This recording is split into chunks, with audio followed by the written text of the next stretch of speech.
Hello and welcome to my Guild Wars 2 Lost Shores impressions video. This was actually meant to be 3 separate videos, but over the past couple of days I was trying over and over again to get this split into 3 parts to talk about the entire event in 3 separate videos, but it just didn't work. I couldn't do it. The main reason for that is because a lot of the complaints that I had, and it's actually all about the complaints right now, a lot of the complaints and problems that I had carried over from day 1 to day 2 and to day 3. Now because of that, I sounded like a bit of a broken record, because I was mentioning these same things in all 3 videos, and I feel it's much better to just compress it all into one video, talk about most of the issues that I had, most of the big problems that I saw right at the start of this video, in just a moment or two, and then get onto the content and the new stuff that we were given. So, all of that said, I will, before even starting to talk about the Lost Shores proper, say that I think ArenaNet need to take a few people from the team that they have working on these big events and the content updates and get them to help out on improving the core game. The features, the systems, the performance of the engine, the lot of it. They really need to do that. There are some major, and I mean major, issues with Guild Wars at the moment. A lot of people don't realize it because of how they're playing, because of, I suppose, the way the game is set up. But for someone like myself that likes playing games with big groups of people, that likes being immersed, that likes being part of a big crowd, doing things, having fun, these kind of issues really bug me. Now, I'm not gonna say I'm complaining about the Lost Shores, about the content we got, about the consistency of the updates we've been receiving, because I'm not. We've been given enough, more than enough. We only paid once, we're not paying a subscription fee. Sure, the game is selling really well, they're making money through the Black Ryan trading post and all that, but that's not an excuse. I'm not complaining. I'm not complaining at all. I am, let's just say, giving constructive criticism. Now, with the Lost Shores event, and this was quite apparent over the entire weekend, a lot of the big things kept popping up, and these are big things that we have definitely seen giving us problems before. And I say we, when I say we, I mean Guild Luminati. Our guild, the group of players that like to play Guild Wars 2 together. So, firstly, when the event started, we had huge issues with overflows. There was no way that I would have been able to get into our home server, into a non-overflow server. Now, you could say, well, you could just get everyone else to join you in an overflow, but no, that didn't happen either, because most of the overflows were full. I struggled so hard to get into the same overflow, not the home server, same overflow as Helene, while trying to do this event. And that was already pushing it, just getting into an overflow with my girlfriend. That was really difficult. Now imagine trying to get into the same overflow, or trying to get a whole bunch of people in the same overflow, like a guild or a group of friends or something. Imagine the difficulty in that. It was tough. Then, another huge thing. It was super laggy. I think for about a half an hour when the event started, and I suppose just before and just after, it was unplayably laggy, and usually I wouldn't really complain about something like that, but the problem arose in the fact that this was a one-time only event. Now, by the time the lag was done, half the event was done. Not the entire weekend-long event, no, the little opening event that was a one-time only event. We're going to talk about what that actually was in a moment or two for those that don't know, but you don't really need to know what the content was, what the event was all about, to understand that if there's lag and you're trying to do something that's only going to happen once, you are not going to have a very enjoyable experience. You're going to be frustrated more than enjoying yourself. They did fix it rather quickly, so that's pretty good.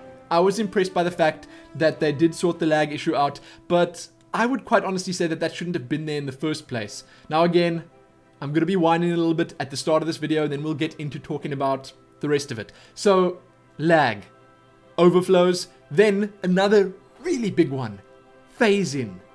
I don't know why it's so prominent in the game right now, why it's such a big thing at the moment, because it was hardly there, it was hardly noticeable in the beta. Now, you could say, well, there were far fewer people in the beta, and I suppose at some points during the beta that was true, but when we got to the last couple of beta events, the weekend events, then that was definitely not the case. There were tons of people all over the place, and it seems like the game engine has, in my opinion, taken a step backwards, because back then, my game was performing better. I was able to record at 1080p quite comfortably, and now, no. Now I struggle at 720p. Now that's not part of the phase-in. Maybe they phased the game more because people were having worse performance. I don't know. Maybe because sections of the game were still closed off back then. It wasn't such a big deal.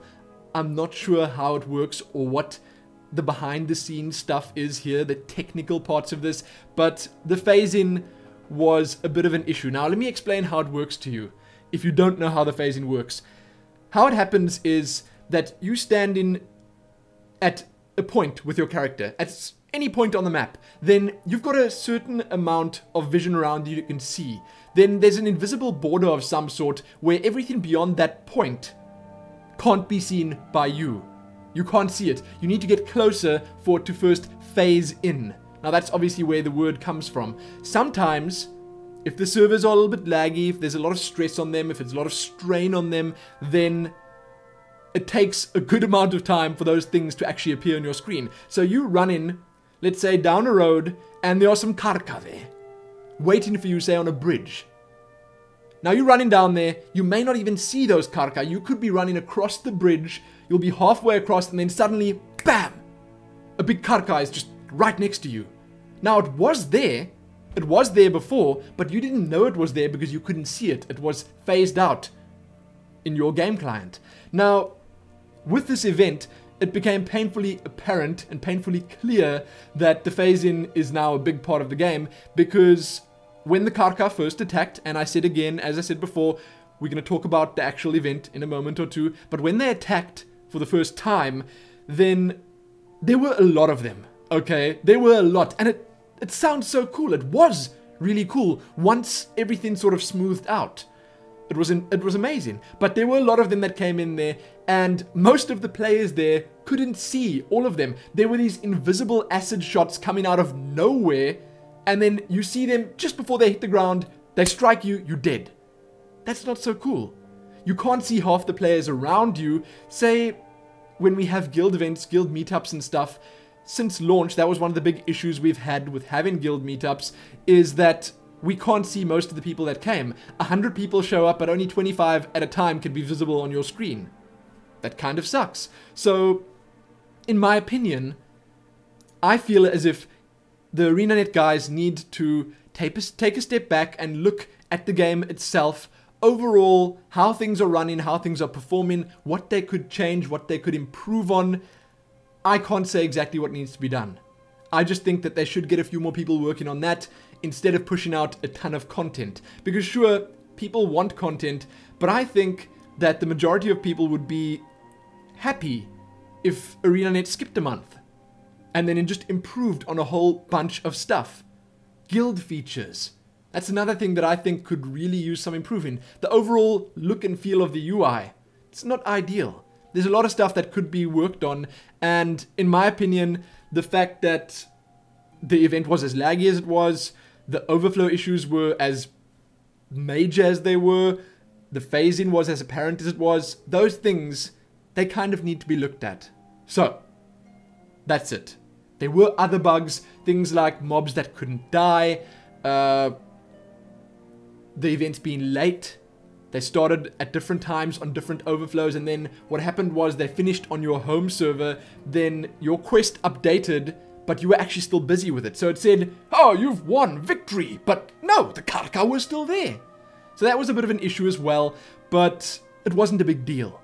I would say all these things were a nuisance. They're worth mentioning, they are worth me talking about, but they didn't spoil the entire event for me. They didn't. Maybe for 5 minutes at a time, here or there, but that's it. That's about it. Now, we're going to talk about the actual event. When it started on the first day, ArenaNet gave us a time and said, this is when it's happening, and they even told us you could go here. You could go to the lighthouse, in Lion's Arch, and this would be a great place to wait for the start of the event. So we did. We went there. And then when the time came, nothing happened. It was a minute or two late, which was great because that was just creating this aura of suspense. Everyone was standing there like, okay, what's going to happen? What's going to happen? What's going to happen? And then suddenly, out of nowhere, this huge crab-like crustacean-y monster pops out of the ocean, busts through a ship, and then lands on top of this cliff. This was the ancient Karka.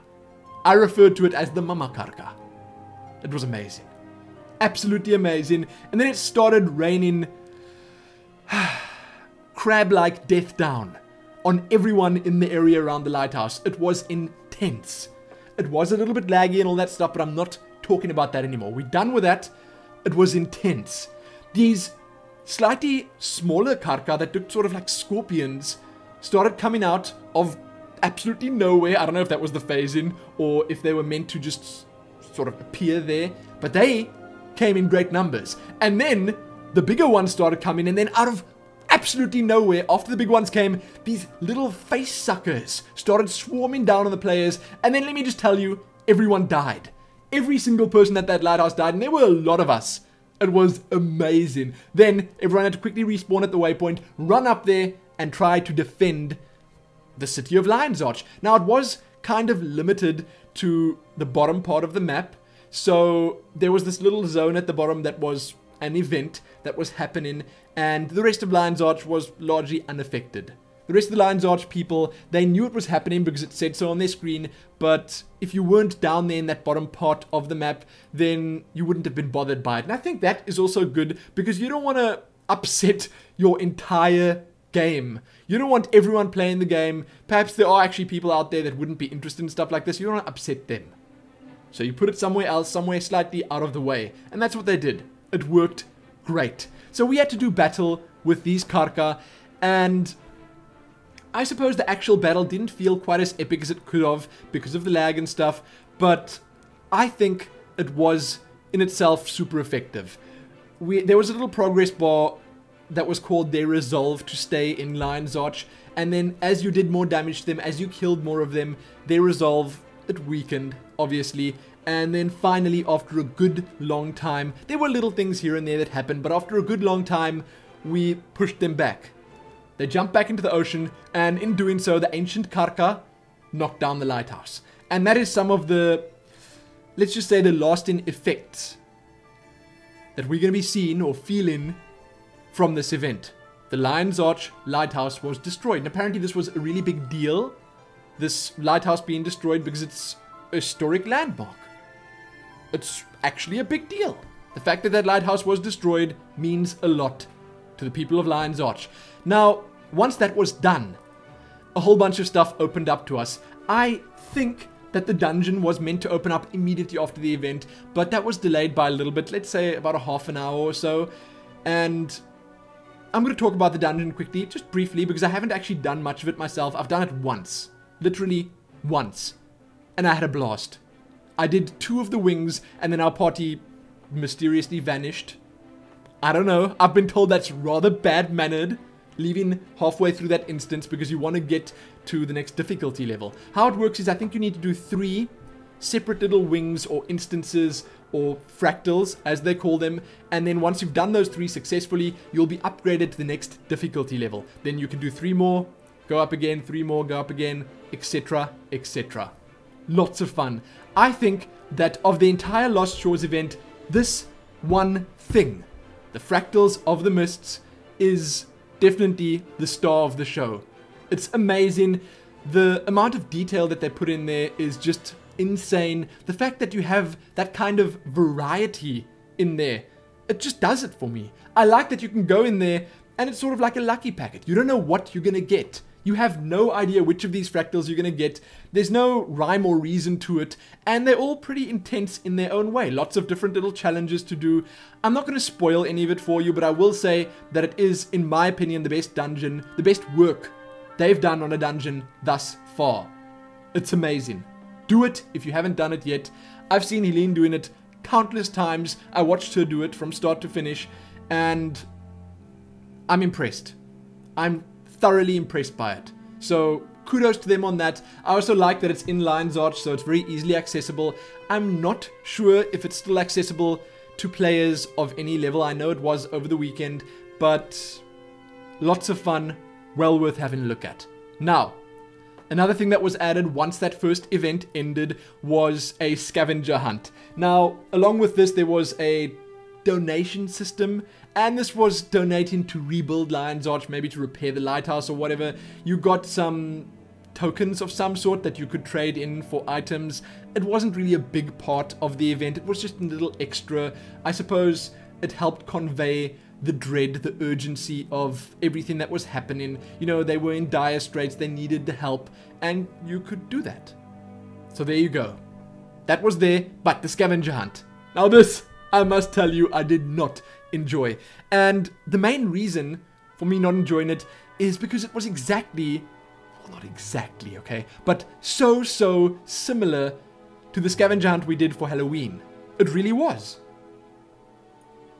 Now, I like the fact that they are trying to make this whole scavenger hunt type quest work, but I feel like the UI of the game is just not set up for this. Sure, perhaps ArenaNet wanted to be a proper scavenger hunt. They want you to really read through everything, try and strain your mind to find out what's going on, where you need to go. But a lot of people don't like that. You know, I saw so much chat about this in map chat, in the guild, on the forums. I actually went to the guildwars2.com forums to have a look at what people thought about the scavenger hunt, because after I did it, and I didn't do all of it, I'll tell you about that drama in just a second, but after I did it, I thought to myself, well, I can't be the only one that feels like this. And sure enough, I was not. Now, one thing that happened was ArenaNet said that we'd be able to do the scavenger hunt over the entire weekend. It wouldn't just end. And then, hey, lo and behold, second day came, scavenger hunt's third part, I think it was just gone. It vanished. I was sitting there at Miyani in the middle of Lion's Arch, trying to speak to her to get the quest to speak to Zomoros, who is in the Mystic Forge, and it just wasn't there. I couldn't get it. And apparently they removed that without telling anyone, and that lack of communication was a bit of a bother to me. But hey, it was done. I couldn't do the last part of the scavenger hunt, and I was actually told that I didn't miss out on that much, so it's not a big deal. But what happened during the scavenger hunt was you were learning more about where these Karka came from, and if I read correctly what was going on there, the consortium guys went to the Southsun Cove map, which is the new area that was added. We're going to talk about that in a second. They went there and they messed around with things. Then they stole some plants, brought them back to Lion's Arch, to the known world of Tyria, and the Karka followed them back because they were unhappy. That's what happened. Now, throughout the rest of the scavenger hunt, you try find ways of defeating the Karka, because everyone obviously expects that they're going to come back, and they are going to come back on day 2. They came back. So the scavenger hunt was all about that, and I liked that. I liked the fact that they were trying to teach us a little bit about what was going on, try to inform us a little bit, but the presentation was lacking. That's all I'll say. There were bugs along the way, some people that you couldn't talk to. There was one guy that you needed to attack or confront or whatever, and he was completely bugged out for most of the first day. I couldn't get that step done, and that was obviously not cool. That wasn't nice. And the problem was with that as well was that you don't have a quest sending you there. You don't have a quest saying, speak to this guy because he will tell you what to do next. No, you got a mail that's, let's just say, at best vague, telling you that you need to go to this area and speak to someone here, but that's it. You go there, that someone wasn't there, and then you have no idea what to do because there's no quest marker, nothing like that. So in that sense, the game's UI and the questing system didn't really work out too well for it. But overall, I liked the idea of the scavenger hunt, but I didn't like the way they implemented it.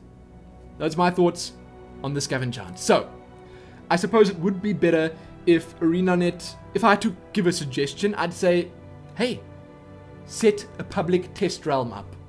Do it. There's no reason not to.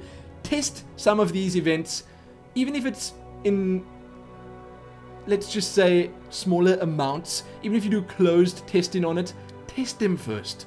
see what the players have to say about it, see if the events are actually stable and your servers can handle them. Just try it out before making it live. I'm sure they might do it internally, but it seems like it could have used a bit of input from players, because after the event was done, I saw that they released a little statement saying that they learned a lot from the event, but these are things that they should have learned from the previous event already. They should have known these things, and I'm hoping that come the Winter's Day event, they're going to have all of this sorted out, but we'll see. It's a really big thing for me now to just see how well or how smoothly the Winter's Day thing runs. I can't wait. I can't wait to see how they pull it off, but I was talking about how they can improve it. PTR would be great. A public test realm where they could just put these events up for testing so that some people, the people that don't mind seeing spoilers, could try them out. I said before you could do it privately. You could have closed testing on the PTR. That's okay too. Whatever, just test it. Then I think communication could be better as well. Things like the steps of the scavenger hunt that were kind of just removed, they just vanished from the game. That should have been made clear to people playing. Now, ArenaNet have to keep in mind that not everyone follows them on Twitter, not everyone likes their Facebook page, and certainly not everyone checks the forums. Okay? That's a thing. That is a thing, and they should maybe implement some way of announcing stuff in-game. Maybe having it at the character select screen, a little news window. Put some updates there. Why the heck not? World of Warcraft does it. It works beautifully for them. I know that they put some stuff in the launcher, but that's just big news that isn't really related to what's going on in-game at the time. So some sort of better communication would be great. But let's move on to Day 2. Day 2's opening event started at the same time as Day 1's. For us in the EU, it was probably about 10 p.m. And for the US, I think 12 p.m. Middle of the day, noon. And it was fine by me. Okay, that was okay for me. On the third day, I wasn't happy with when the event started because we sat awake here till like 2 in the morning, and we'll get to that. We'll get to the final event in just a moment or two, but on Day 2 it was okay. It was fine that it started then. Day 2's events were very much the same as Day 1's events. The Karka came back, but this time we were prepared for them. We had a little siege weapon set up, I think, down at the bottom of Lion's Arch again. We had a poison to coat our weapons with, so we could kill them a little bit faster. And speaking of killing them, a lot of people got kind of confused with the fact that you attacked the Karka, their health bar went down, then suddenly it just regenerated all the way to full. But if you paid attention, if you were watching your screen really closely, then you would have seen that their big outer shell actually popped off when that health bar reached 0. That was their armor bar, not their health bar. Then you had to take their health down. That wasn't made clear. That was not made clear, and I think they should have changed the bar's color, perhaps have a half a bar on top of the full bar to just tell people, make people aware of the fact that this is the armor that you're taking down now, then you'll take the health down. So that was okay. They attacked again, and this time it was a little bit more intense. The nice thing was that it didn't lag, nothing like that. It ran perfectly smoothly. Then there was a long event where you were finally, slowly but surely pushing them back, and that was great. Okay, once you pushed them back, then players, it was pretty much the same, as I said, as Day 1. Pretty much the same, nothing drastically different, except for the fact that you could coat your weapons with poison, and they would die a little bit faster. But then the fun started, and I really mean this. This was great. What happened was, you killed them, then you could head to Southsun Cove to basically chase them down, take the fight to their own turf. You followed Inspector Ellen Clay, I'm not sure what her name was, I think it was something like Ellen Clay, to Southsun Cove. You could take a ship from Lion's Arch's harbor, and when you appeared in Southsun Cove, you could choose where you wanted to go, to the Lion waypoint or the Pride waypoint. These two were top right and top left of Southsun Cove. We're going to talk about the entire area after I've actually spoken about the little event chain that we did when we arrived there. It wasn't actually a little chain, it was an absolutely huge chain. But you arrived top right or top left, and then you pushed towards the middle of the map, and this was now one long event that started and didn't stop. You could change overflows to catch it at different points, because all the overflows worked at different speeds, but it was going, and that was it. It was a one-time only thing. Now, you followed this lady all around the top of Southsun Cove, killing Karka, trying to secure the area. Now, you don't completely secure the area. What happens is you following her around, and I assume she was looking for a good place for a camp, and it was pretty fun.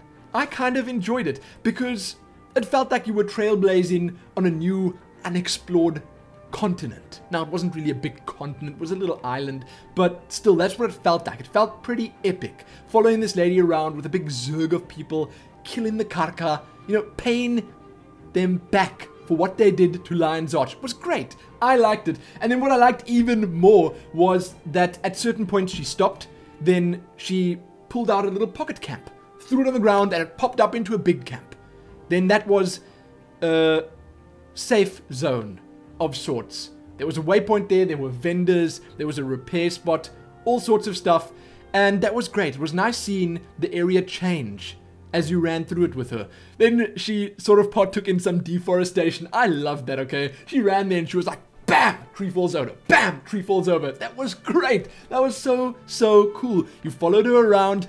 At one point you built a bridge to get over a big, like, ravine in the ground, and that was also a lot of fun. You had to protect her and her people while they were constructing this bridge. You ran across there, and as you were running through this zone, things started looking even more sinister.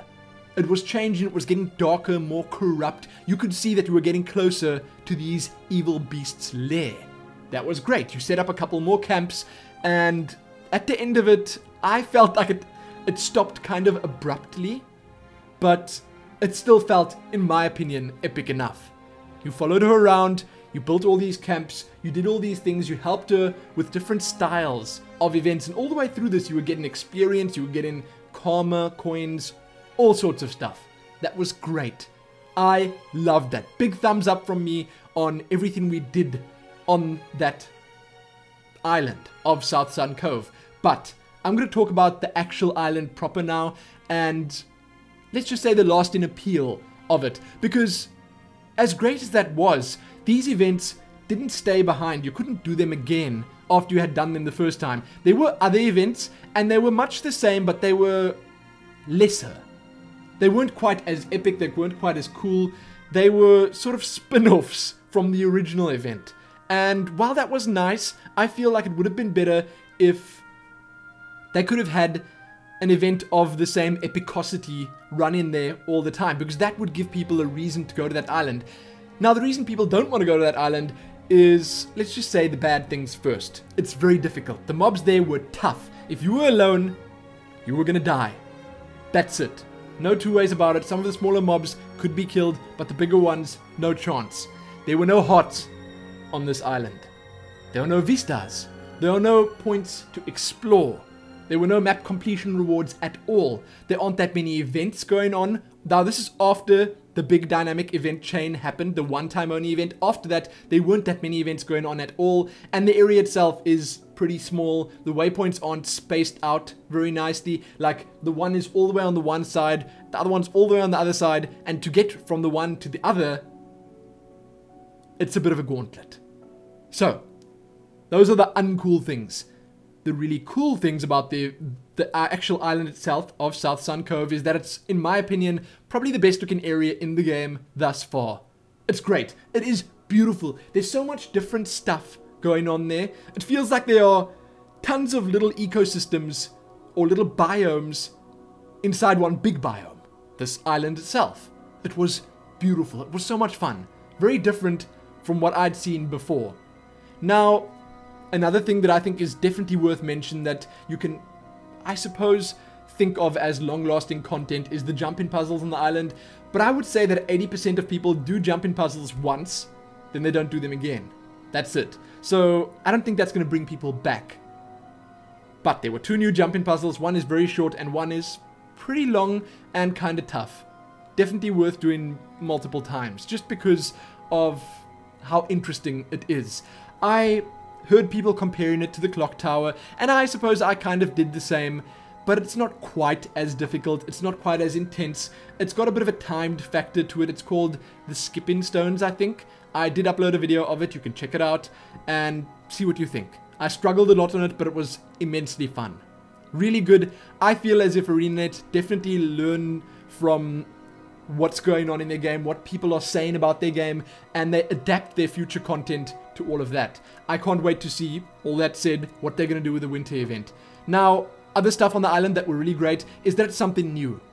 It's fresh, it's interesting. If you've seen all the other areas, this is going to be totally different from what you've seen thus far, so you'll want to go there. Then the loot itself that you get there is quite good, but it's only really worth it if you can go with a party of people or with a big Zerg.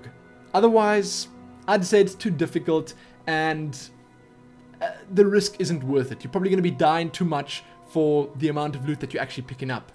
One really sad thing is that there are no really big bosses either. I felt like they could have turned the final boss of this entire event, which I will talk about when we start talking about day 3, but they could have turned that final boss into something somewhat like the dragons. And I know people time the dragons and they do them over and over again, they kind of farm them, but why not allow them to farm the ancient Karka? Why the heck not? I don't see a problem with that, so do it. There you go.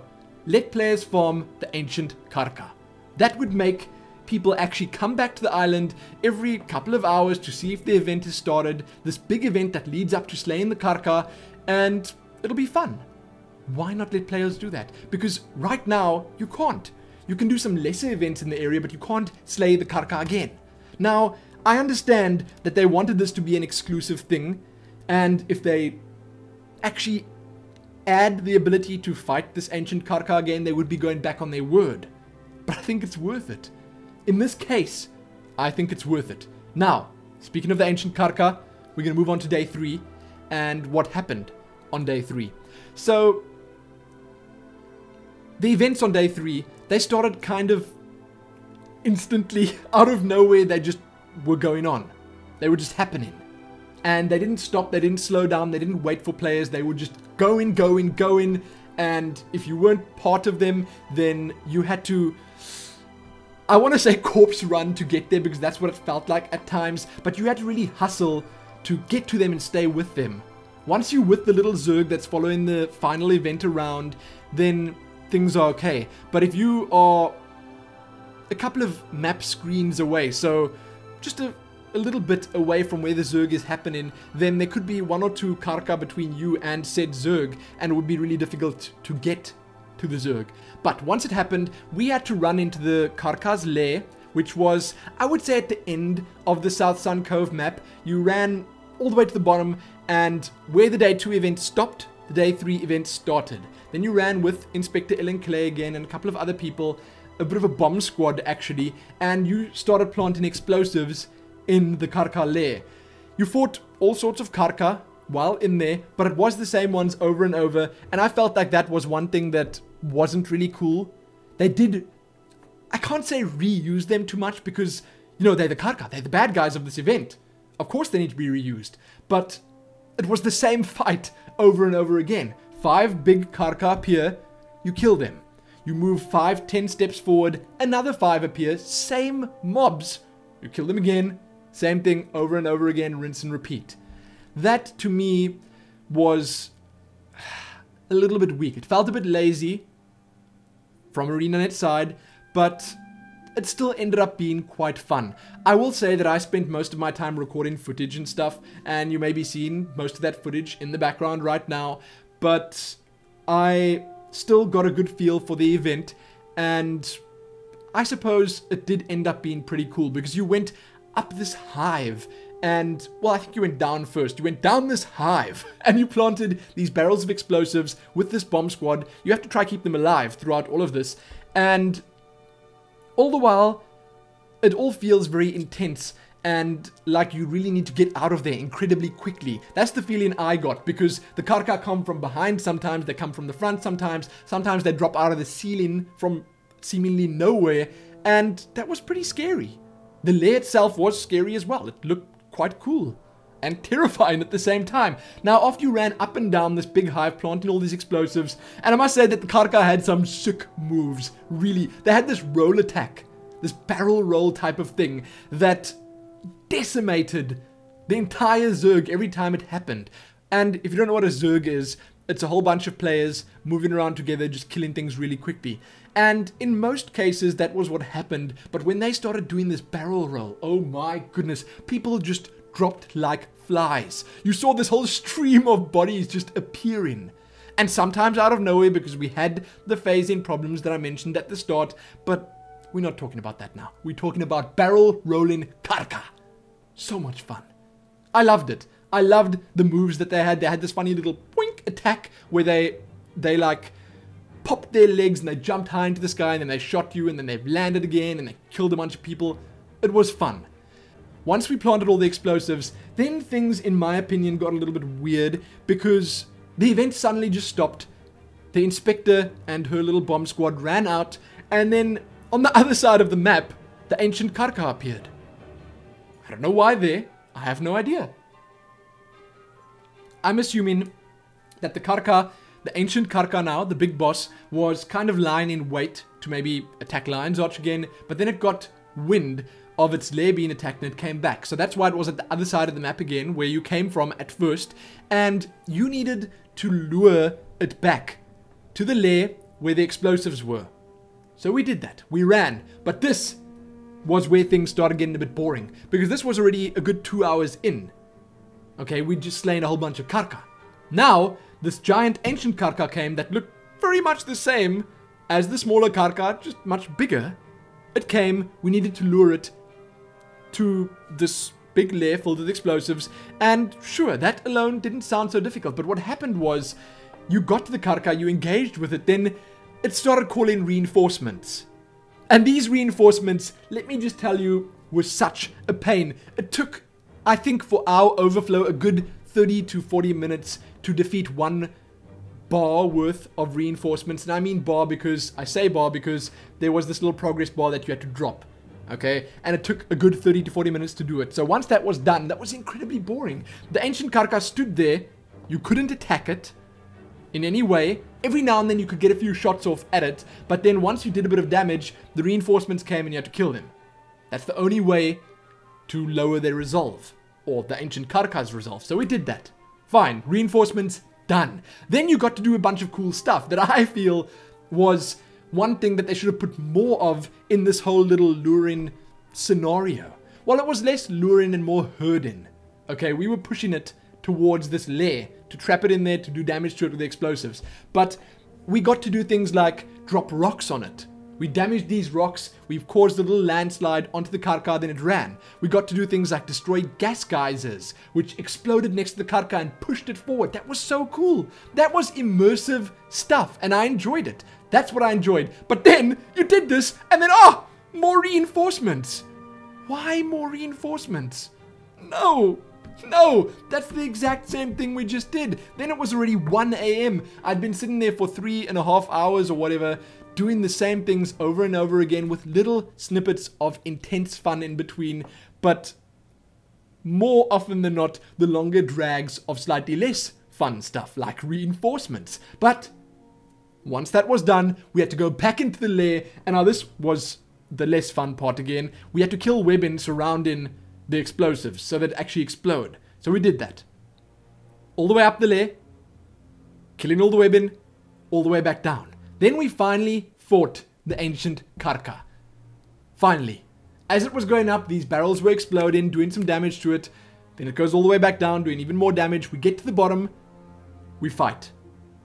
We knew that was the spot where we had to kill him. And the fight itself lasted for a good 2.5 minutes. That's it. Nothing more. Once it was dead, it had a little death scene, a grisly death scene, where it fell into the lava, then it popped out again like Terminator, and that was super cool. That was so great. And then it died. Once it was dead, we were rewarded quite handsomely. Some people actually farmed this event over and over and over again because you could get the chest as many times as you wanted. We got, myself and Eileen got random exotics, which were okay. Nothing super special, but everyone that did this event and opened this chest, which was the biggest chest I'd ever seen, like 30 of my character could have fit inside that chest. It was huge. Once we completed it, we got ourselves, I think it's a 20 slot bag, which was amazing. And I'm kind of sad I didn't do it multiple times because a lot of people got themselves 10, 20 slot bags, because why not? They kept hopping between overflows to different overflows where the event had not finished yet. They kept doing this all night long. I would have done that if it wasn't already 2:30 a.m. and I was like falling asleep here in front of my PC. I would have done it. Same thing for Helene. She would have done it too. But overall, super good, really fun. Parts of it were incredibly immersive, but some parts of it were dragged out.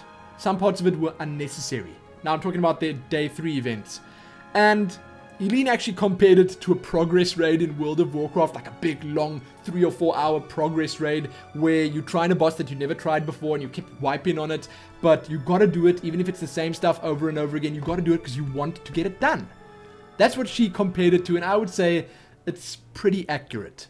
Pretty accurate. If I had to give them a solution or a way to make it more fun, I'd say only one wave of reinforcements. You only have to deal with the reinforcements once, and then maybe only one set of bombs to plant. You don't have to go all the way up and then all the way down again doing the same stuff over and over, because having repetitive grindy stuff isn't fun. All the cool little things that they stuffed in between there, those little nuggets of pure awesome, that was fun. That's what I want to see more of. So if ArenaNet does somehow get wind of what I said here, that's what I want to see more of. Those cool things. Destroying the geysers, making the rocks fall on it. That was fun. That was really cool. That's it for the 3rd and final day.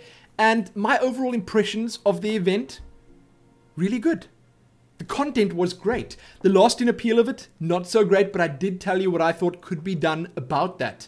Have this final boss event run over and over again on a timer, say every 3 hours or something, whatever, sort of like the dragons. Have it repeat over and over again. Make it a tiny bit shorter, not quite as repetitive, and people will do it. Trust me, people will do it. Now, the area itself, Southsun Cove, it seems like there's more room for it to expand because it's only a little smidget of an area in a much bigger area surrounding it. So maybe eventually they'll add more to it, and in doing so add perhaps more events, maybe some hearts, maybe some vistas, maybe some points of interest, stuff like that. And when that's done, I feel the area will feel complete.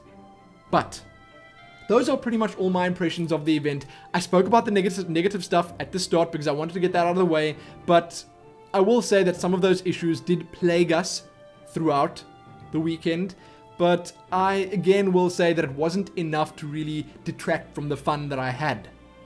For me, being in Europe, it wasn't that great staying up as late as I had to complete it all, and at some points I was having more fun speaking to Helene, just interacting, maybe chatting in guild, stuff like that. I was having more fun doing that than actually doing the event because it got a bit dull, defeating reinforcements and such. Overall, really cool, but also something ArenaNet need to take and learn from, which I feel as if they are doing. We'll have to wait and see till the next big world events happen, whether it really sunk in. That's going to be it for this video. I'm done. I've spoken all about it. What I want you guys to do is tell me what you thought. It's probably a good idea, if you limit it to one big comment, try shove all your impressions of the event into the length of one comment below this video.